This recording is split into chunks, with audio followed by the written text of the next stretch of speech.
Welcome to Hope is Here. We are continuing our conversation with Counselor Amanda Speaks, and we have been talking about dealing with grief and loss in our lives. And we've taught the first two programs not about the traditional things that you think of when you grieve and when you deal with a loss, such as the death of a loved one.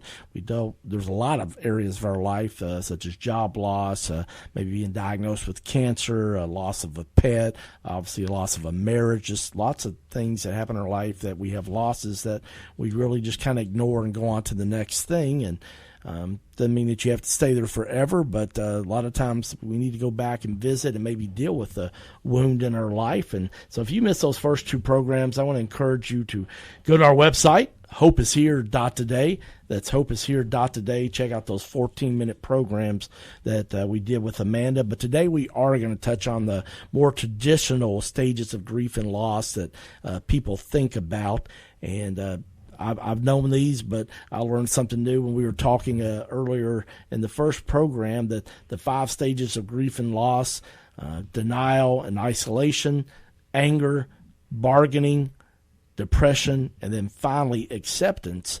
I didn't realize this, Amanda, until talking with you before we went on there, that those stages don't necessarily occur in any specific order. Can you talk about that a little bit? Oh, yeah, exactly. A lot of people think that, I have to go through these different things and this is set in stone and this is how it is. Grief is so unique to each person. But we do, when dealing with death and dying, we go through these stages. Depression may come first, and then anger. And then you're in denial. With my brother Barron, he was in Florida when it happened. And so there for a while it was like denial but sadness. And then I was angry for a few weeks. And then You mean as a Christian you can get angry? Oh, yes. Oh, yes. I say that because I know a lot of people think that it is, you can't get angry. And, of course, it's how you, exhibit that and do that. But at the same time, anger is an emotion that God gave us. Exactly. And it's how you handle it, too. And the thing with anger, I'm glad you pointed that out, there's always something underneath. It's secondary emotion. So there's hurt, there's betrayal, there's fear, there's embarrassment, there's different things. So really, I just wanted to throw that in real quick when talking about anger, because people often mislabel it. They're like, well, I'm just angry. And I'm like, what are you actually feeling? Because in order to understand what's going on with you, you have to understand what you're actually feeling. But back to the 5 stages of grief and loss, there's no time limit on them. You can be in one day, one the next. You can change during the day. We never know. Depression, obviously, isolating from people, sadness, crying, loss of appetite. It can be the things that you think of when you think of depression. Denial, that is a difficult one because, I struggle with this because as believers, we know they're somewhere else and we'll see them again. So it's not like they're really gone, but it's also they're not here anymore. And so I mentioned earlier with Barron being in Florida, it was hard because he hadn't been home for 6 months. So I wasn't used to seeing him. So it wasn't until I saw him in that casket that I knew it was real, which I knew it was real, but it just didn't click. Sure. And still after that, sometimes I think, oh, he's still here. I'll pick up my phone. We always used to send each other weird, funny videos on Facebook. That was our communication, right. Just stupid videos. And but I want people to know that it's okay to feel these things, and it's completely natural to go through these stages. But it's going through them. It's not becoming stuck in them. Mm-hmm. And that's where I can help you. Or your pastor, or somebody that's a friend to you, reaching out for that help that you need during those times. Well, that's a great point. It's okay to experience them, but not getting stuck in them. And that's why at times in my life throughout the past probably 20 years or so that I go and see a Christian counselor. And I have been for probably 6 to 8 months. I thought, just like your car, you get oil change every 3,000 miles. I think I'm going to go and get just kind of a check-in and, maybe share some things that have been going on, that maybe see how I'm processing them. And that's one of the things I think sometimes if we don't do those type things, then anger does evolve. Exactly. Preventative maintenance. A lot of times we don't fix something until it's broken. And then it's that much harder. But if we do things to kind of prepare ourselves in the meantime, like if we serviced our mower in the winter, or, those different things, we wouldn't have as much trouble. But we wait until something breaks, because why fix it if it's not broken?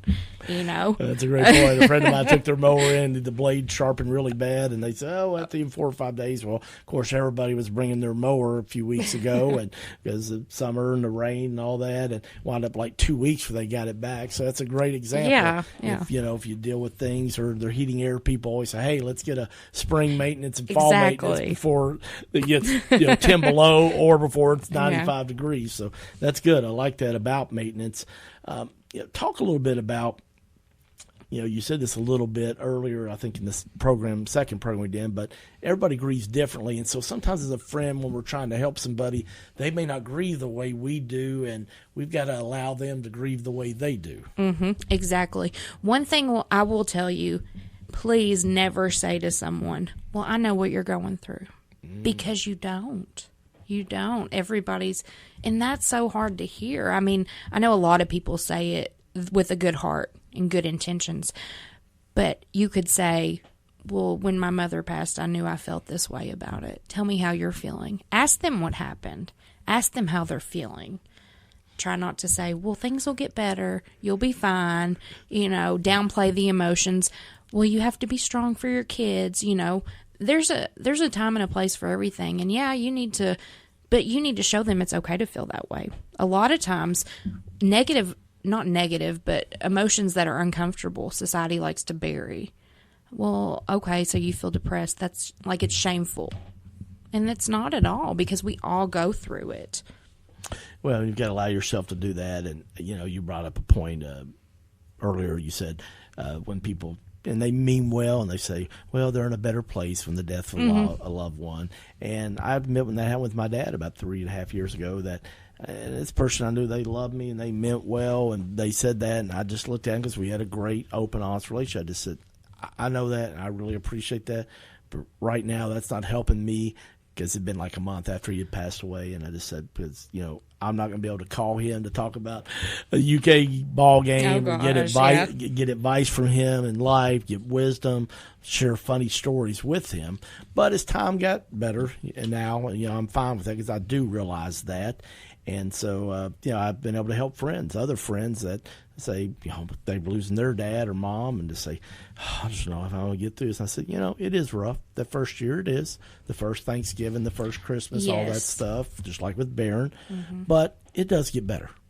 It does. And it's you learn to deal with it better. And you learn to accept this is what it is. And I'm going to choose to remember them in a good way. I'm going to choose to live my life happy and be. Satan, so many times when we go through hard times, he wants us to not be effective for God. We're already won. God's already got us. Many times he's like, well, God's already got them. I'm going to make them ineffective so they're not helping others. And that's why we feel all these terrible emotions a lot of times, is because Satan wants us to be ineffective for God. And we have to remember, this is a battle. There's a spiritual battle going on. We don't even realize the forces that are going on and what's happening. And we have to stay strong in our faith and believe, hey, God got me here. He's going to get me through this. Talk a little bit about the bargaining stage. Bargaining. Oh, okay. I mean, I used to work at a Suboxone clinic in Ashland after Barron passed. I felt a calling on my life to go there and work with people in recovery, and it was amazing. It really changed my heart. But, one of the things, we were talking about grief and loss in group one day, and one of them was like, yeah, it's kind of like when you go to jail and you're in there and you're like, God, please get me out. I'll do anything. I'll never do it again, And they laugh because they're like, as soon as you get out, you do the same thing. But in that moment of desperation, you say those things. It's along those lines too. And also the regrets, looking at the regrets. Well, if I could have done this, I should have done that. The bargaining type things in your head. Well, what would have made this different? What could I have done? Yeah, they could have got a second medical opinion or something if you have a loved one that dies because of a medical illness and things. Well, I'm a therapist, and my brother was addicted, and I should have been able to help him. But there comes back that should word. It just wasn't supposed to happen that way. And I can look back and use that as regret and hold on to that, or say, hey, well, I didn't use it then, but I'm going to use it to help other people now. Yeah, I think that's a huge point, because a lot of times guilt accompanies bargaining. Yes, that word, guilt. Oh my gosh. We have so many regrets for things. And, I asked my friend one time, he struggles with addiction. He said, I feel like I've wasted so much of my life. And I said, do you believe things happen for a reason? He said, yeah. And I said, well, then that's exactly what you're supposed to be doing. Looking back, if you're driving and constantly looking in the rearview mirror, you're going to wreck. You're not going to get where you're going. And it's the same thing in life. If we're constantly looking back at our past and, I should have done this. What if this would have happened? All that will drive you crazy, and there's nothing you can do about it. Yeah. We can't help the thoughts that come in our head. We can't help thinking back on those regrets, but what we do with them. Do we sit there and dwell on them and allow them to overtake us? Or do we say, hey, no, I can't do anything about that. This is what it is right now. How am I going to deal with this? Well, I've said this often on this program, but what you're saying, it just ties in so well with it. I've found in doing ministry for the past 16 years that people are harder on themselves than God is. Oh, yes. And have you found that? Oh, yes. And for a long time, I used to think that God wanted to punish me, It wasn't until my dad was preaching one time and he said the Holy Spirit is there as an encourager. It's not to condemn you. It's saying, hey, you're better than this. You got this. Come on, let's go. And so, yeah, I agree with you with that. Mm-hmm. Yeah, and, with that part, with them being hard on themselves, then I think that people have such a hard time forgiving themselves. Yes, we touched on that when I worked in Ashland at that clinic. That was a big thing in group. They said, I can forgive other people. I just can't forgive myself. But we hold ourselves to such unrealistic standards sometimes.